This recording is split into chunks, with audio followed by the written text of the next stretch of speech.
On reste dans les Ardennes où les orages et les fortes pluies du début de semaine ont provoqué des dégâts et entamé le moral des habitants de Soler-Rethel et du Châtelet-sur-Retourne.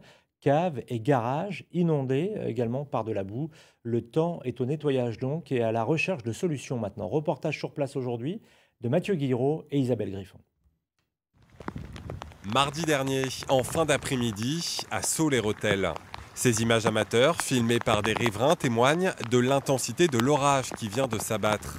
Avec à la clé, une descente de garage transformée en piscine, malgré l'installation d'un puisard flambant neuf. 2 jours après, le soleil est revenu, mais le souvenir des intempéries reste bien présent chez les sinistrés. Ma fille a appelé les pompiers aussitôt, mais comme ils étaient débordés, ils n'ont venu que 2 heures après.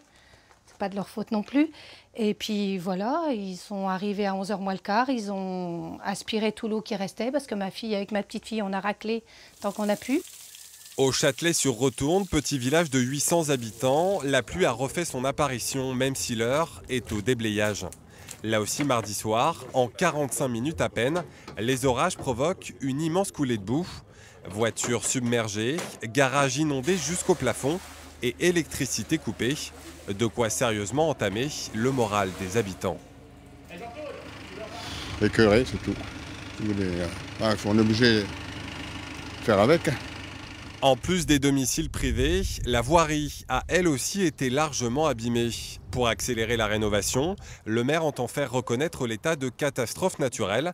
Mais en attendant, plusieurs pistes sont évoquées pour tenter de prévenir ce type de phénomène à l'avenir. Il va falloir qu'on voit comment faire un bassin de rétention, voir peut-être avec la coopérative qui a un terrain sur le côté qui est en friche, peut-être que ce terrain-là peut être utilisé pour ça. Demander peut-être aussi aux agriculteurs de replanter des haies parce que c'est quelque chose qui retient bien la terre. Unique conséquence positive de ces intempéries, la solidarité entre sinistrés. Avec ces orages, des voisins qui ne s'étaient jamais parlé jusqu'ici auront au moins appris à se connaître.